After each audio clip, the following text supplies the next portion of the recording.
இன்றைக்கு நாம் ஜெயிப்பதற்கு என்பதாக நாம் தியானிப்பதற்காக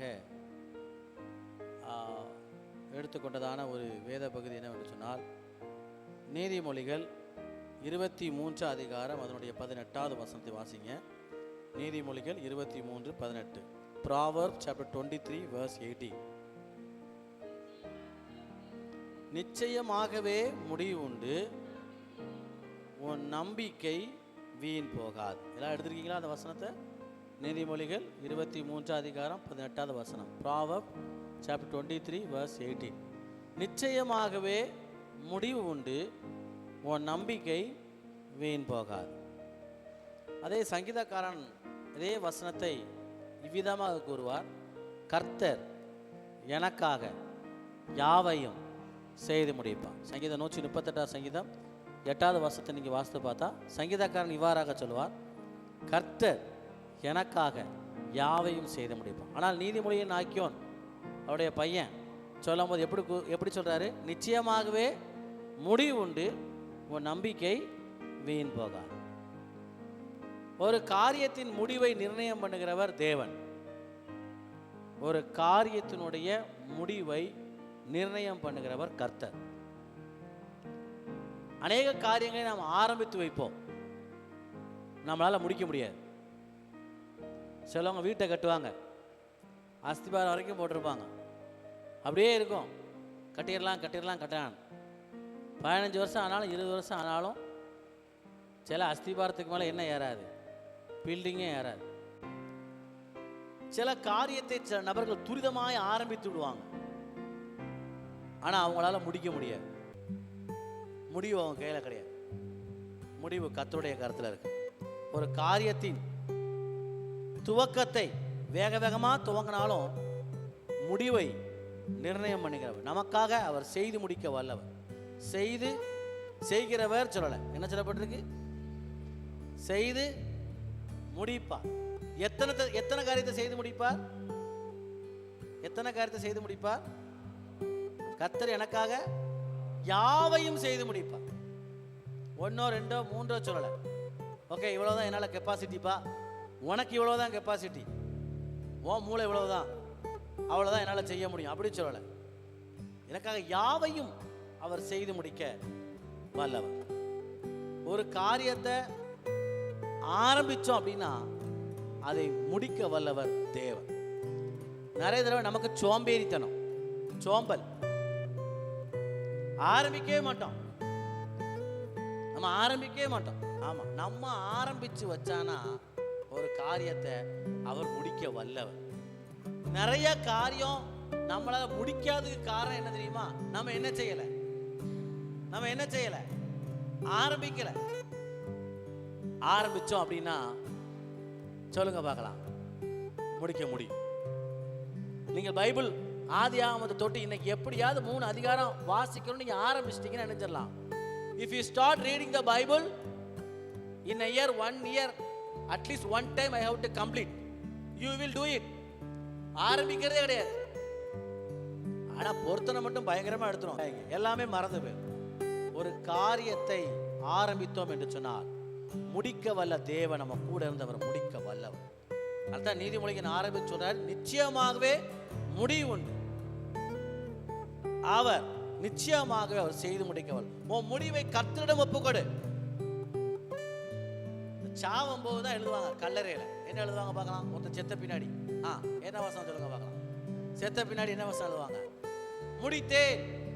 ஆமா, உயிரோட இருக்கும் போல அவர் முடிக்கல, செத்த பின்னாடி கலரில் எழுதி வைப்பாங்க. என்ன சொல்லுவாங்க பார்க்கலாம்?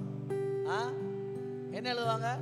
நல்ல போராட்டத்தை போராடினேன், ஓட்டத்தை முடித்தேன், விசுவாசத்தை காத்து கொண்டேன். அவர் இன்னும் முடிச்சிருக்கவே மாட்டார், ஆனா கலர்ல எழுதி போட்டுருவாங்க. என்னவா, இவர் ஓட்டத்தை நெஞ்சிட்டாரா, முடிச்சிட்டார்.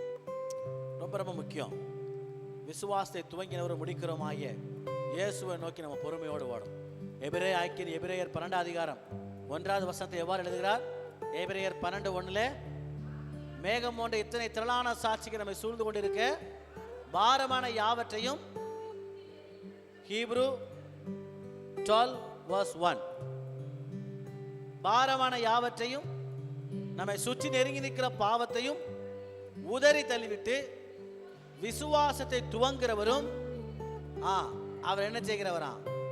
விசுவாசத்தை முடிக்கிறவரமா இருக்கிற இயேசுவை நோக்கி எப்படி ஓடணுமா? ஒரு ஓட்டத்தை நம்ம ஆரம்பிச்சோம் அப்படின்னா அதை முடிக்கிறவர் யாரு? நிறைய பேர் பிரச்சனை வந்த உடனே முடிவை தேடி போயிடுவாங்க. நாங்கள் முடிச்சுக்கிறோம் அப்படின்னு எல்லாத்தையுமே நம்ம முடிச்சுக்கிறோம். ஒரு கம்பெனியில் பிரச்சனை வந்துட்டா எல்லாத்தையும் கணக்கை முடிச்சிருங்க அப்படிம்பாங்க. பார்த்துருக்கீங்களா? எல்லாத்தையும் முடிச்சிருங்க அப்படிம்பாங்க. நம்ம பூமியில் இதை பிறந்த உடனே நமக்குன்னு கணக்கை முடிக்கிற ஒரு இருக்கார். உன்னை ஆரம்பிக்க வச்சவர் உன் கணக்கை முடிக்க வல்லவர். எந்த பிசாசின் கிரிகளோ எந்த மனுஷிக ஆவிகளோ நம்ம கணக்கை என்ன செய்ய முடியாது? சொல்லுங்க, விசுவாசிக்கு ஆமேன்னு சொல்லுங்களேன். ஆமேன். யாராலையும் முடிக்க முடியாது. விசுவாசத்தை துவங்குறவரும் விசுவாசத்தை முடிக்கிறவருமாகிய அவர் ஒருத்தருக்கு மட்டும்தான் அதிகாரம் இருக்கு. அவர் ஒருத்தருக்கு மட்டும்தான் அதிகாரம் இருக்கு. யோபு பக்தன்ட்ட வந்து சாத்தான் எல்லாத்தையும் பண்ணி முடிச்ச பிந்தி ஆண்டவர் கேட்ட, என் தாசனாகிய யோபு மீது கவனம் வச்சாயோ? ஆமா ஆண்டவர், எல்லாம் good good good, bad bad bad எல்லாம் சொல்லி முடிச்ச பிந்தி உனக்கு எல்லாமே பெர்மிஷன் தரேன்ப்பா. ஆனா அவன் ஓட்டத்தை முடிக்கிறது யார் கையில தான் இருக்கு? சொல்லுங்க பார்க்கலாம். என் கையில தான் இருக்கு. நீ முடிக்க வைக்க முடியாது. நீ எவ்வளவுதான் வண்டியை பஞ்சர் ஆகிக்கும், பஞ்சர் ஒட்டி ஒட்டி ஓட்ட முடியும். ஆனா ஓட்டத்தை முடிக்க வல்லவர் யார் தான்? சொல்லுங்க பார்க்கலாம். என் தேவனாகிய கர்த்தர் மட்டும். நிறைய பேர் ஏன் ஓட்டத்தை முடிக்க முடியல நான் சொல்றேன். லூக்கா எழுதின சுவிசேஷ புஸ்தகம் 14 அதிகாரம். ஏன் நம்மளால முடிக்க முடியல? லூக்கா எழுதின சுவிசேஷம் 14 அதிகாரம் 29-30 வாசிங்க. அஸ்திவாரம் போட்ட பின்பு முடிக்க திராணி இல்லாமல் போனால் பார்க்கிறவர்கள் எல்லாரும் இந்த மனுஷன் கட்டத் தொடங்கி முடிக்க திராணி இல்லாமல் போனானே என்று சொல்லி தன்னை பரிகாசம் பண்ணாதபடிக்கு அதை கட்டி தீர்க்கிறதற்கு கணக்கு நிர்வாகம் உண்டோ இல்லையோ என்று முன்பு அவன் உட்கார்ந்து செல்லும் செலவை கணக்கு பாராமல் இருப்பானோ? ஏன் ஒரு நபரால முடிக்க முடியல அப்படின்னா ஆசைப்பட்டு களத்துல இறங்கியாச்சு. ஆசை மனுஷனுக்கு ஆசை. எல்லாம் கட்டியாச்சு, அஸ்திபாரம் போட்டாச்சு, எல்லாம் கட்டியாச்சு. கணக்கு பார்க்கல கையில் எவ்வளோ காசு இருக்குன்னு. நிறைய தடவை அப்படி ஆயிரும். பேங்க்ல பேலன்ஸ் செக் பண்ணுறது கிடையாது, பர்ஸில் எவ்வளோ இருக்குன்னு பார்க்கறது கிடையாது. ஒரு ஹோட்டலில் உட்காருவதற்கு முன்பே உட்கார்ந்து கணக்கு பார்க்க கடவன். என்ன கணக்கு பார்க்க கடவன்? பர்ஸில் எவ்வளோ இருக்குது, ஜிபேல வருமா வராதா, இதை கணக்கு பார்த்துட்டு ஜிபே என்ன செய்யணும் பணம். நான் அடிக்கடி மொபைலில் பின்னாடி ஒரு 200 ஒரு 500 மொபைல் ஃபோனில் வச்சுருப்பேன். எதுக்கு தெரியுமா? சில நேரம் ஜிபே என்ன செய்யாது சொல்லுங்க, ஒர்க் ஆகாது. அப்புறம் மான பிரச்சனை வந்துடும். அதுக்காக எப்போவுமே ஒரு 100 ஒரு 500 எப்போவுமே இணைஞ்சிருப்பேன், உள்ளே வச்சுருப்பேன். வண்டியிலையும் ஒரு 100 எப்போவுமே வச்சுருப்பேன். பெட்ரோல் போட்டு ஜிபே ஒர்க் ஆகலை, பர்ஸு கொண்டு வரலன்னா அப்புறம் என்ன செய்ய முடியும்? உட்காந்து கணக்கு பார்க்க கடவன். என்னால் முடிக்க திராணி இல்லை நீங்கள் சொல்கிறீங்களா? என்னால் முடிக்க திராணி இல்லை, இந்த காரியத்தினால செஞ்சு முடிக்க முடியல. கர்த்தர் எனக்காக யாவையும் செய்து முடிப்பார். ஆமா முடிப்பார், கண்டிப்பா செய்து முடிப்பார். நீ உட்கார்ந்து கணக்கு பார், எங்க மிஸ்டேக் பண்ண, எங்க நீ செலவழிச்ச, எங்க அனாவசியமான செலவு போச்சு, எங்க நான் தேவனுக்கு பிரியமில்லாமல் இருந்தேன், நான் எப்படி இருக்கிறேன். உட்கார்ந்து என்ன பார்க்க கடவன்? சொல்லுங்க பார்க்கலாம். You do the maths, be accountant. அப்படிதான் சொல்லிருக்காரு. You be accountant, sit and evaluate what is your income, what is your expenditure, then think about your construction. நிறைய தடவை we are going after the construction, we never sit and evaluate what I did it, what I am doing, what I am going to do. நிறைய தடவை அவசரப்பட்டு வேலை செய்யணுமே ஒழிய நம்ம சிந்தித்து பார்ப்பதில்லை. என்னால் இது முடியலையே, என்னால் பண்ண முடியுமா? இன்னைக்கு நான் உங்களுக்கு சொல்றேன், கர்த்தர் உங்களுக்கு முடிக்க திராணி இல்லாத காரியத்தை கூட அவர் உங்களுக்கு செய்து முடிக்க வல்லவர். ஆமென் சொல்லுங்களேன், ஆமென் சொல்லுங்களேன். இதை எனக்கு திராணி இல்லை ஆண்டவரே, தெரியாம முடிஞ்சிட்டு, தெரியாம ஓகே ஆயிடுச்சு, வேற வழி இல்லை, வேற வழி இல்லாம ஆகி போச்சு.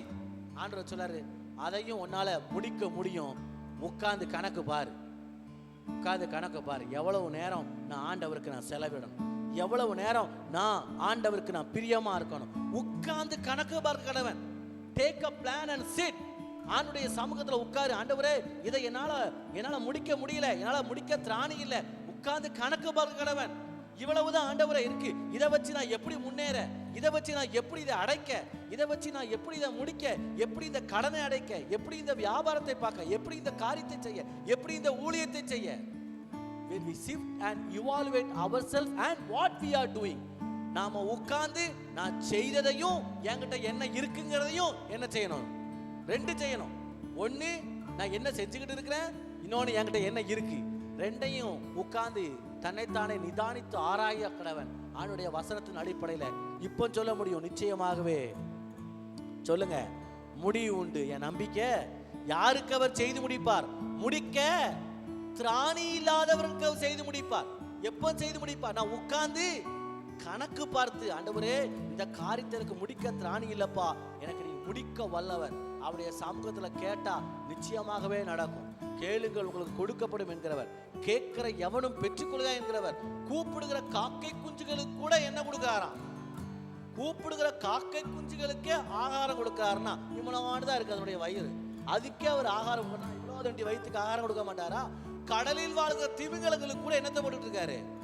ஆமா, டன் கணக்கில் திங்கிற அந்த திமிங்கலுக்கு கூட ஒவ்வொரு டே அவருக்கு பிரேக்ஃபாஸ்ட் லஞ்ச் போயிட்டு தான் இருக்குது. அவைகளை காட்டிலும் நான் யாரு? விசேஷித்தவர்கள். ஆமேன்னு சொல்லுங்களேன், ஆமேன்னு சொல்லுங்களேன். அவன் முதல்ல ஆண்டவர் எதை என்னால முடிக்க திராணி இல்லையோ அவரை செய்து முடிக்க வல்லவர். ஏசாயா 42:16 வாசித்து பார்த்தா, வேகமா வாசிங்க. ஏசாயா 42 அதிகாரம் அதனுடைய 16வது வசனம். யாருக்கு அவர் செய்து முடிப்பார்? ஏசாயா 42:16, குருடரை அவருக்கு அறியாத வழியிலே நடத்தி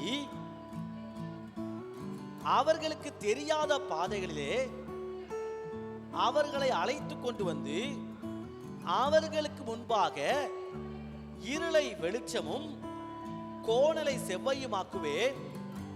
இந்த காரியங்களை நான் அவர்களுக்கு செய்து முடித்து நான் அவங்கள கைவிடாதிருப்பேன். யாருக்கு அவர் செய்வாரா?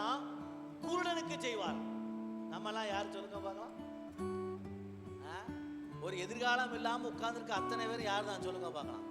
ஆமா, எல்லாருக்கும் ஆசை அப்படி ஆகணும் இப்படி ஆகணும், விட்டா போதும் பெரிய ஆளே ஆயிடலாம். We don't have a future. Most of the people don't know what to do. அவங்களுக்கு நிறைய பேருக்கு தெரியல என்ன செய்யணும். Just I'm spending my time. கர்த்தருடைய வசனம் சொல்லப்பட்டிருக்கு. ஏசாயா தீர்க்கதரிசி ஐசாயா chapter 42 verse 16, ஏசாயா 42:16 சொல்லப்பட்டிருக்கு. குருடரை அவர்களுக்கு அறியாத வழியை நடத்தி அவருக்கு தெரியாத பாதைகளை அழைத்து கொண்டு வந்து அவர்களுக்கு முன்பாக இருளை வெளிச்சமும் கோணலை செவ்வையுமாக்குவேன். நான் அதை செய்து முடிப்பேன். எனக்கு தெரியல, என் கண்ணு பார்க்குது, ஆனா ஏதோ ஒண்ணு பார்க்காத ஒண்ணு எனக்கு விரோதமா இருந்துகிட்டே இருக்குது. அந்த இருள் என்னை விட்டு அகற்று போக வேண்டும் என்று சொன்னால் கர்த்தருடைய வசனம் சொல்லப்பட்டிருக்கு. நான் அந்த இருளை வெளிச்சமாக மாற்றுவதற்கு காரியங்களை நான் செய்து முடிப்பேன், நான் கைவிடாதிருப்பேன் என்று சொல்றேன். நான் இந்த வசனத்தை தியானிக்கும் போது என்ன நினைச்சேன்னா, நம்மளை வந்து சில இடங்களை அப்படியே உட்கார் அப்படியே இரு, அதான் அந்த கூட்டுத்தன்மை. இந்த பர்த்திமேயு கூட்டம் சொன்னா பாத்தீங்களா, ஓரமா உட்கார்ந்து பிச்சை கட்டே இருந்தான். டெய்லி ரொட்டீன் என்ன சொல்லுங்க பார்க்கலாம்.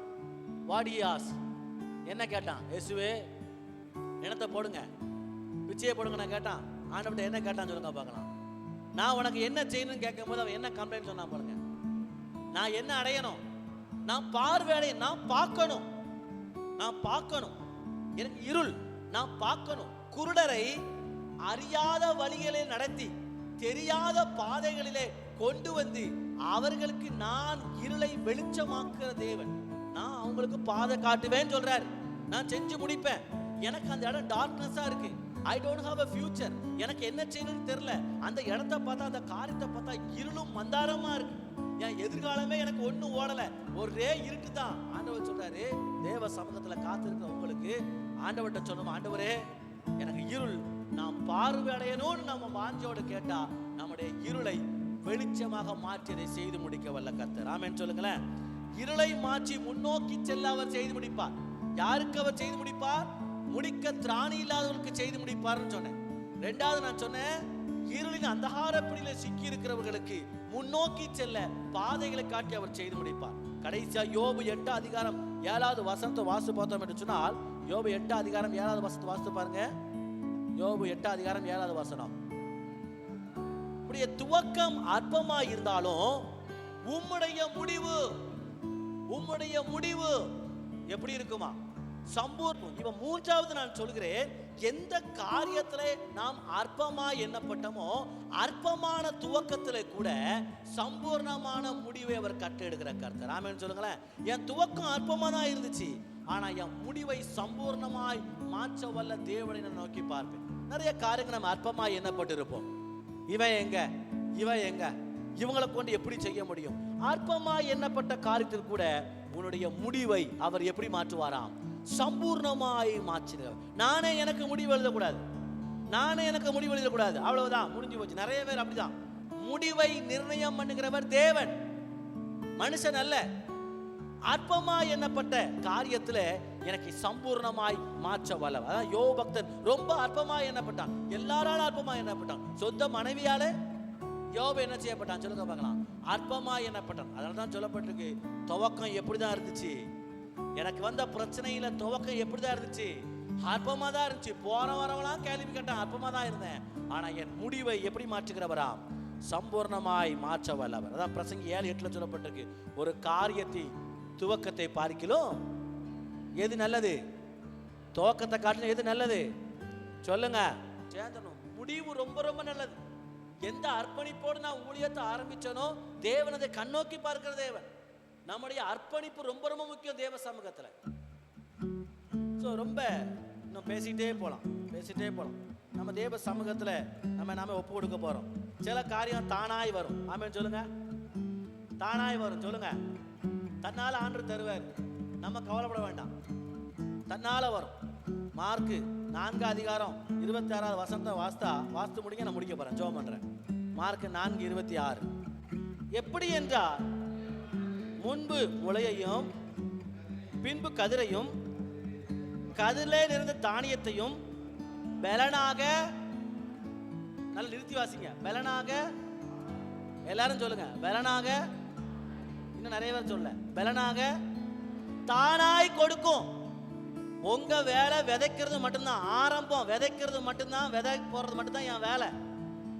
ஆனா விளைய செய்கிறவர் யார் சொல்லுங்க பார்க்கலாம்? தேவன்.